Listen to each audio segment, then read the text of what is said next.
राम राम सा सारे भाई बहनों को। ओम नमः शिवाय।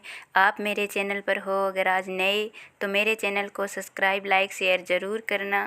और आज मैं बना रही हूँ पार्थिव शिवलिंग। मिट्टी के शिवलिंग को ही पार्थिव शिवलिंग बोलते हैं। शिव पुराण में पार्थिव शिवलिंग का बहुत ही महत्व है। कहते हैं पार्थिव शिवलिंग का पूजन करने से भक्तों की अकाल मृत्यु नहीं होती और कोई भी अगर श्राप लगा हुआ है तो श्राप से मुक्त होते हैं। पौराणिक समय से एक कथा है।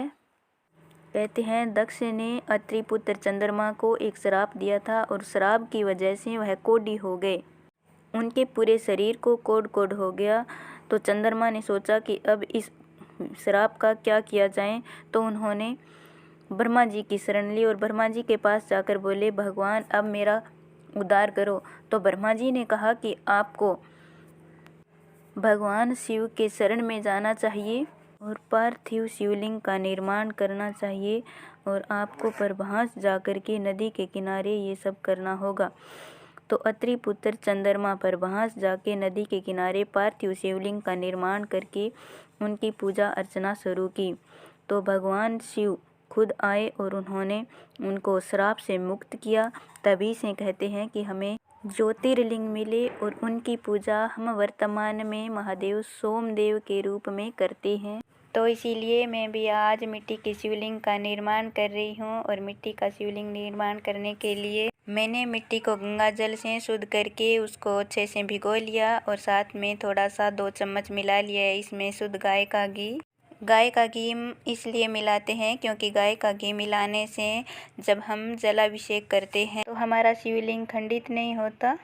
तो अभी हमारे माँ जी आ गए और माँ जी सबसे पहले जलाभिषेक करेंगे क्योंकि बड़ों का आदर सम्मान पहले होता है। इसलिए माँ जी से शुरुआत करवा रही हूँ मैं मिट्टी के पार्थिव शिवलिंग की जलाभिषेक करवाने की।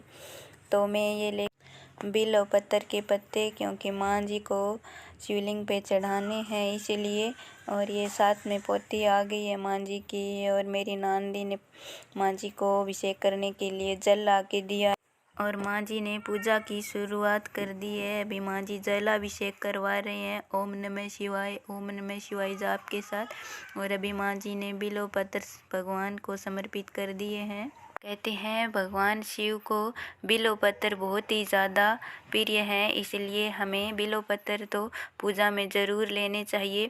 और उसके बाद जैसे भांग और आक की फूली और दुर्वा सभी को हम भगवान को समर्पयामि करेंगे। तो अभी मेरे ससुर जी यानी पिताजी बाहर गए हुए हैं, नहीं तो पिताजी भी अभी माँ जी के साथ में ही भगवान शिव की पूजा कर लेते। अभी ये मेरी बेटी अपनी दादी माँ को देख के ये भी भगवान की पूजा कर रही है। तो इन्होंने अभी फल भगवान को समर्पयामि किया है। ये बेलपत्र समर्पयामि कर रही है और फूल समर्पयामि करेगी। तो इसलिए ये भी कर रही है भगवान की पूजा। अभी मैं और समीक्षा के पापा पूजा करेंगे। तो अभी हम दोनों पूजा शुरू कर दी है हमने भी।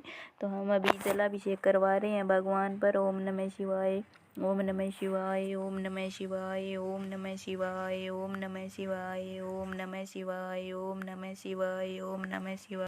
अभी हम बिल्व पत्र भगवान शिव को समर्पयामि कर रहे हैं। ओम नमः शिवाय बिल्व पत्राणि समर्पयामि। ओम नमः शिवाय बिल्व पत्र समर्पयामि। ओम नमः शिवाय बिल्व पत्र समर्पयामि। ओम नमः शिवाय बिल्व पत्र समर्पयामि। ओम नमः शिवाय बिल्व पत्र समर्पयामि। हम भगवान को बिल्व पत्र समर्पित कर रहे हैं। अभी हम भगवान को फूल समर्पित कर रहे हैं और उसके बाद में जैसे दुर्वा है, फल है, भांग है, हमारे पास आग की फूली है, जो भी भगवान को प्रिय है वो हमने ला रखी है और वो हम समर्पित कर रहे हैं। अभी हम दुर्वा समर्पयामि कर रहे हैं और उसके बाद में जैसे मेरे पास भांग है तो हम भांग को समर्पयामि कर रहे हैं। हमें साधारणतः कोई बड़ा जाप या मंत्र नहीं आता। हम ओम नमः शिवाय के साथ फूल, जल, अभिषेक और जो भी हमारे पास भगवान को चढ़ाने के लिए समर्पित करने के लिए वो हमने ओम नमः शिवाय के साथ समर्पित किया है। अभी हम चंदन का तिलक कर रहे हैं भगवान को।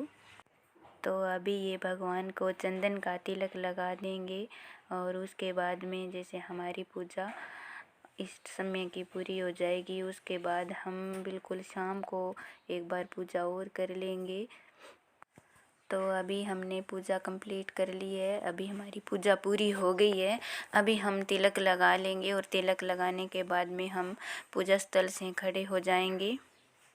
और खड़े होने के बाद में मैं अभी इनके चरण स्पर्श करूंगी, क्योंकि मैं पूजा वगैरह करती हूँ, जो भी व्रत रखती हूँ तो मैं इनके चरण स्पर्श ज़रूर करती हूँ। तो अभी मैं इनके चरण स्पर्श करके इनसे आशीर्वाद ले लूँगी। और उसके बाद में अभी मेरे देवर और ये मेरी छोटी सिस्टर है, ये पूजा कर रहे हैं। तो अभी ये भगवान शिव को जलाभिषेक करवा रहे हैं।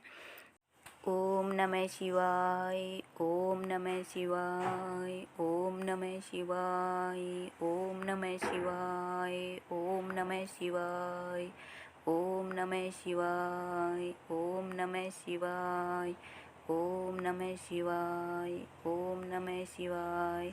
बेलपत्र समर्पयामि, फल समर्पयामि, फूल समर्पयामि, दुर्वा समर्पयामि। जो भी बिल्वपत्र वगैरह भगवान को प्रिय है, जो भी हमें मिला हमारी श्रद्धा के अनुसार हम जो ला सकते थे वो हम चढ़ाने की कोशिश कर रहे हैं, क्योंकि भगवान को हम अपने श्रद्धा अनुसार ही भगवान को भोग लगा सकते हैं और वो ही हम भगवान को समर्पित कर सकते हैं। इसलिए हमारे पास जो जो है वो हम भगवान को समर्पित कर रहे हैं। तो आपको एक छोटी सी जानकारी और दे दूं अभी मैं बीच में, कहते हैं पार्थिव शिवलिंग का निर्माण करने के बाद इसको तुलसी के पौधे के पास स्थापित करके उसकी पूजा अर्चना करने से बहुत ही अच्छा रहता है। तो मैंने इसी जगह इसका स्थापना किया है। ये हमारे पास तुलसी का पौधा है। अभी ये सर्दी में थोड़ा जला जला है, वैसे ये हरा हो रहा है।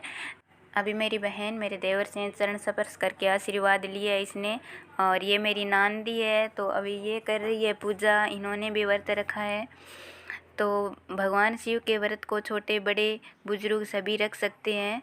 तो उनका भी मन किया और उन्होंने भी व्रत रखा है, ये भी रखती है। तो अभी मैंने भगवान शिव को भोग लगाने के लिए ठंडाई शरबत का निर्माण किया है। तो मैं ये ठंडाई ली है मैंने, और ये मैंने इलायची और जायफल लिया है थोड़ा सा, और इसके अंदर मैंने भांग ले रखी है और मिक्सी में मैंने सौंफ डाल रखी है। तो मैं मिक्सी में बनाऊंगी और अभी मैंने बना ली है और अभी मैं गिलास में भर देती हूँ, क्योंकि आज मैंने अलग अलग से नहीं बनाई, एक साथ ही जो मेरे पास ठंडाई बनी हुई थी उसी की बनाई है वैसे भांग की। तो कभी मैं अलग से भांग की ठंडाई बनाऊंगी तो आपके साथ ये भांग वाली रेसिपी ज़रूर शेयर करूंगी। और आज का वीडियो आपको देख के कैसा लगा तो ये मेरे को कमेंट करके ज़रूर बताना। और मेरे को कमेंट में लिखना भाई आज की जो शिव की पूजा हमने की इस पूरी परिवार ने वो कैसी लगी। और लाइक शेयर और सब्सक्राइब मेरे चैनल को ज़रूर